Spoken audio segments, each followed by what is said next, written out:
Halo semua, hari ini kita akan diskusi bagaimana kita mengembangkan decision tree menggunakan tree plan dalam Excel Anda.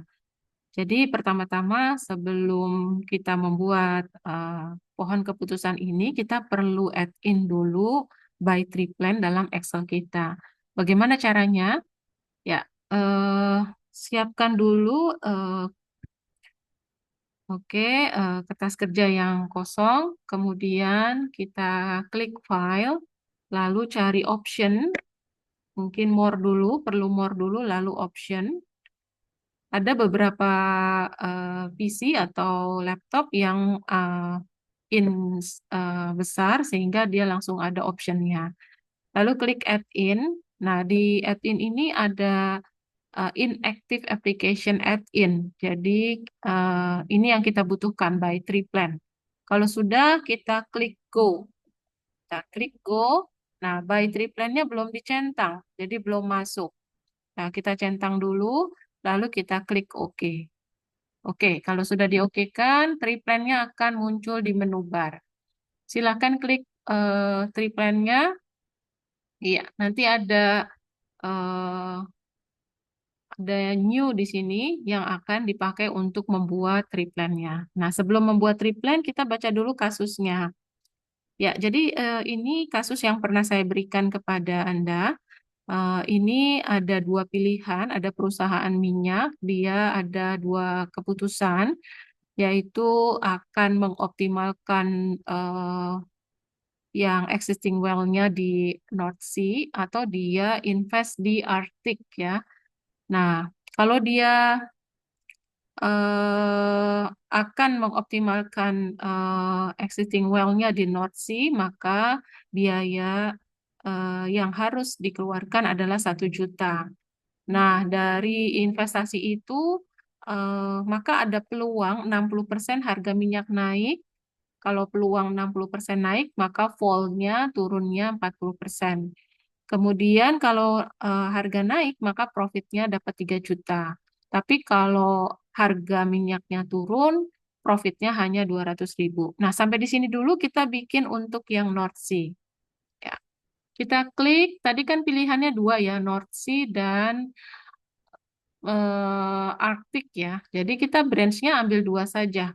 Ya, kita tuliskan di sini eh, North Sea dan Arctic. Oke. Kemudian kalau kita investasi ke North Sea, katanya kita harus invest 1 juta. Oke. Terus eh, setelah memutuskan untuk di North Sea ada 60% peluangnya ya tadi 60%. Nah, ini peluang. Jadi kalau ini adalah alternatif, lambangnya kotak, sekarang kita ambil yang peluang.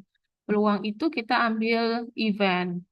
Nah, dua juga peluangnya. Peluangnya dua, yaitu price and fall. Oke. Ini peluangnya 0,6, price-nya pasti fall-nya 0,4 karena probabilitas itu pasti 1.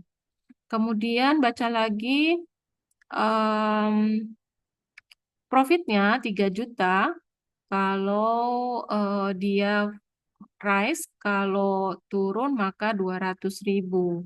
Hanya 200.000. Jadi kita masukkan dia 3 juta dan di sini 200, sorry, 200.000. Oke, sekarang kita bergerak selanjutnya yaitu the other decision is to explore in the Arctic ya for 2 million. Jadi kalau kita ke investasi di Arctic, kita harus investasi 2 juta, 2 kali lipatnya daripada mengoptimalkan North Sea. Kemudian eh, ada peluang 60% harganya naik, harga minyak naik.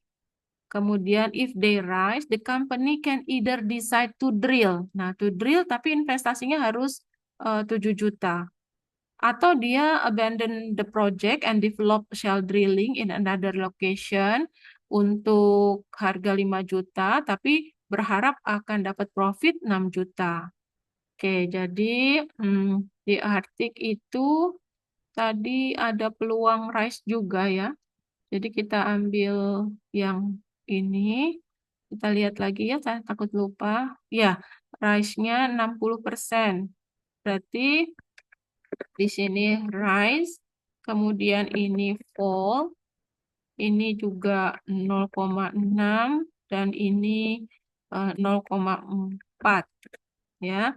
Kemudian kalau rise dia bilang dia akan drill. Kalau harga lagi naik kesempatan dia akan drill ya. The company can either decide to drill for $7 ya. Jadi kita drill untuk $7. Jadi ini kita bikin lagi decisionnya. Oke, dia akan decision pertama adalah drill atau dia shell drilling. Oke, kalau drill dia akan invest 7 juta. Oke, kalau shell drilling dia dapat 1 juta karena yang mengerjakan. Nah ini ya, shell drilling itu ya develop shell drilling in another location for $5 with an expected profit 6 juta. Ya, jadi 5 juta ya. $5 juta dengan profit yang diharapkan 6 juta. If the company continues in the Arctic, there is an 80% chance oil prices will rise with an expected profit 10 juta. Nah, jadi kalau dia drill, nah dia kemudian benar bahwa sorry bukan ini event ya, bahwa akan rise harganya.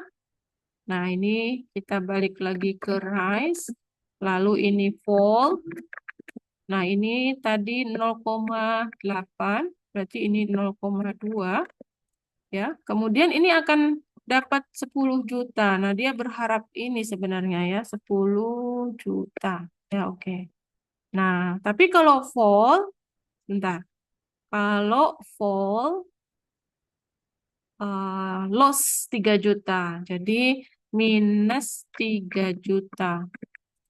Oke, nah gitu ya. Oke, terus to finish the tree, let's go back to the explore in Arctic decision note at the beginning of the tree. We have elaborated what will happen if prices rise, but there is a 40% chance they will fall. Jadi kita kembali ke sini ya ke Arctic yang fall ada 40%. Terus apa yang terjadi? If they fall, the company can decide to drill juga in the Arctic dengan 7 juta. Sama ya berarti ya. Ini tetap punya decision gini. Oke, di sini drill dan shell drilling. Sama di sini minus 7. Oke. Lalu ini kita dapat 1 juta. Kemudian in subsequently the price rise 80% sama ya, loss 3 juta. Oke. Jadi ini kita ada event dia uh, oke, ini bisa ini kita rise, kemudian ini fall, ini 0,8, ini 0,2. Oke. Terus kalau rise dia juga 10 dan minus 3 juta. Oke. 10, oke. Dan minus 3 juta. Nah, nah, kita lebarkan dulu biar kelihatan. Oke. Nah, saya kecilkan biar kelihatan semuanya. Jadi, eh, untung yang mana? Kita tetap di North Sea. Saya besarkan ya. Mana yang lebih menguntungkan? Kita pilih optimize North Sea atau kita invest di Arctic ya. Ternyata kalau invest di Arctic dengan hasil 10 juta saja pada saat harga dia drill tapi harganya naik ya, itu masih rugi 1 juta nih di Arctic ya. Sedangkan kalau kita optimize North Sea, kita sudah dapat 880.000 dolar. Nah, demikian bagaimana kita membangun decision tree dengan by tree plan. Sampai ketemu dengan pembelajaran asinkronus yang lain.